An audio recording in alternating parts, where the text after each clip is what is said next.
రవి గారు welcome sir. Hello.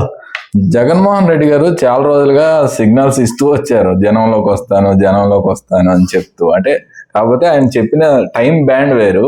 ఇప్పుడు sudden గా ఆయన ఒక హైపర్ యాక్టివ్ మోడ్ లోకి వచ్చేసి అందరిని విజిట్ చేయడం కానీ, మొన్న జరిగినటువంటి ఇష్యూస్ మీద పరామర్శలు కానీ ఇలాంటివన్నీ చేస్తున్నారు ఆయన.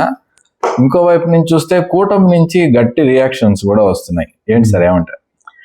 నిజమే, ఇవి రెండు కూడా జరుగుతున్నాయి. జగన్మోహన్ రెడ్డి అంతకు ముందు కంటే ఎక్కువగా తమ పార్టీ వాళ్ళతో, నియోజకవర్గాల వాళ్ళతో కలవటము, మీడియాతో, ఎంపిక చేసుకున్న మీడియాతో ఇంటరాక్షన్స్ ఇవన్నీ కూడా బాగా పెరిగాయి. అయితే తాజాగా ఈ వారం రోజుల్లో జరిగిన పరిణామాలు, ఒకటి గుంటూరులో మాజీ మంత్రి వైసీపీ నాయకుడు అంబటి రాంబాబు ఆయన చంద్రబాబును తిట్టాడు, ఆ తర్వాత ఆయన ఇంటి మీద దాడి, వీటన్నిటితో వాతావరణం ఒక్కసారిగా బాగా వేడెక్కిపోయింది. అది అవగానే అదే సమయంలో జోగి రమేష్ ఇంటి మీద కూడా దాడి.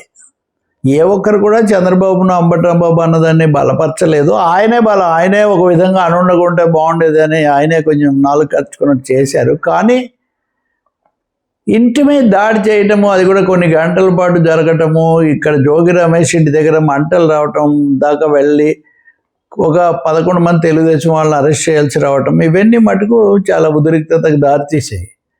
ఈ సమయంలో అనుకోకుండా సహజంగానే ఇతర కోణాలు కూడా రావడంతో బాగా పెరిగింది.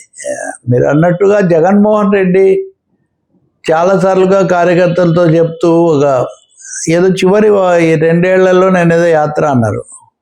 కానీ ఇప్పుడు ఆయన దాదాపు అది మొదలుపెట్టినట్టే కనిపిస్తుంది. మొన్న అంబటి రాంబాబును పరామర్శించడానికి వెళ్ళినప్పుడు దాని మీద ఎంత కాజా చెక్ పోస్ట్ దగ్గరకు వచ్చేసరికి అక్కడ చాలా మ్యాక్సిమం జన సమీకరణ జరపటము, ఆగిపోవటము, అది అయిన తర్వాత రాంబాబును పిల్లలను, భార్యను పరామర్శించిన తర్వాత బయటకు వచ్చి తీవ్రంగా మాట్లాడడం, ఇవన్నీ చూస్తుంటే ఆయన ఖచ్చితంగా ఒక స్పష్టమైన దీర్ఘకాలిక వ్యూహంతోనే బయలుదేరినట్టుగా కనిపిస్తుంది. ఒకటి, కార్యకర్తలకు నాయకులకు భరోసా ఇవ్వాలి, ఎప్పటికప్పుడు వెళ్ళాలి. తను జనంలోకి వెళ్తే జనం బాగా వస్తారు అనే ఒక నమ్మకం ఆయనకు ఉంది. దానికి తగినట్టే వచ్చారు. కూటమి లేదా ప్రభుత్వము, పోలీసులు కొన్ని ఆంక్షలు పెట్టడము, అక్కడక్కడ ఆపాలని చెప్పడం, సహజంగా జనంలో కదలిక ఉన్నప్పుడు అది కొంచెం రియాక్షన్ వస్తుంది. ఆ విధమైన రియాక్షన్ కూడా వచ్చింది. వీటన్నిటితో జగన్ దీని మీద ఫోకస్ పెరిగింది. అదైన తర్వాత జోగి రమేష్ ఇంటి మీద కూడా దాడి. ఆ దాడిని ఖండించకపోగా ఆ జోగి రమేష్ మీద కేసు పెట్టారు. అంతకుముందు ఎప్పుడో జరిగిన దానికి సంబంధించి అంబటి రాంబాబు మీద కూడా పెట్టారు. నిజానికి జగన్మోహన్ రెడ్డి కూడా నోటీసులు ఇచ్చారు ఇవి అయిన తర్వాత. సో వీటన్నిటితో ఒకసారిగా వాతావరణం మారిపోయింది. రకరకాల చర్చలు వచ్చాయి. జోగి రమేష్ను పరామర్శించడానికి ఈరోజు జగన్ వెళ్ళారు.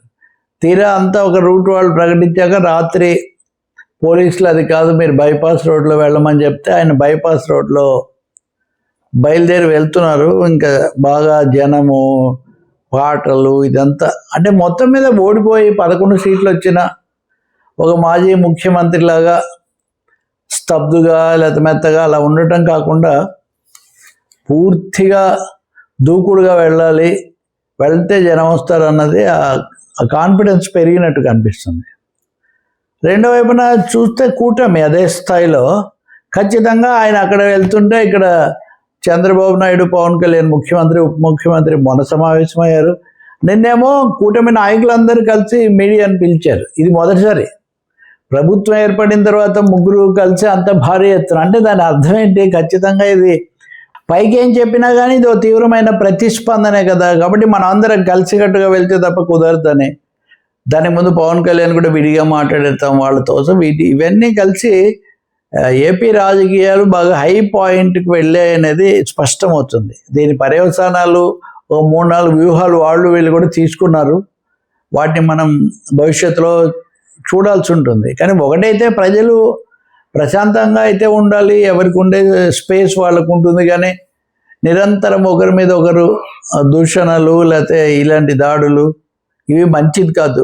ఇళ్ల మీద దాడులు ఇట్లాంటివి కూడా జరగకూడదని కోరుకుంటున్నారు. అక్కడ తప్పకుండా దానికి తగినట్టే వామపక్ష పార్టీలు కూడా ఈ తిరుపతిలో మోహన్ బాబు యూనివర్సిటీలో విద్యార్థులను కిడ్నాప్ చేయడం, విద్యార్థి నాయకులను, ఎస్ఎఫ్ఐ నాయకులు, ఆ అంశం మీద వాళ్ళు చేస్తూ లాలెస్నెస్, ఆంధ్రప్రదేశ్లో లాలెస్నెస్ పెరిగిందని, అంటే రెడ్ బుక్ ఫుల్ స్వింగ్లోకి వచ్చింది.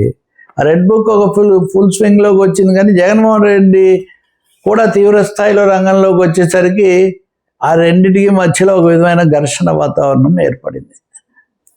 దీర్ఘకాలంలో ఈ టెన్షన్ కొనసాగడం రాష్ట్రానికి కూడా మంచిది కాదు. రాజకీయ విధానపరంగా ఎంతైనా విమర్శించుకోవచ్చు, కానీ ఇదే సమయంలో రాయలసీమ నీళ్ల మీద కానీ పీపీపీల మీద కానీ విశాఖపట్నంలో గీతం యూనివర్సిటీకి భూములు ఇవ్వడం కానీ సిపిఐ నాయకుడు అప్పలరాజుని అరెస్ట్ చేయడం కానీ ఇలాంటి ఘటనలన్నీ కొంచెం రాజకీయమైన వేడి పెంచుతున్నాయి. Right sir.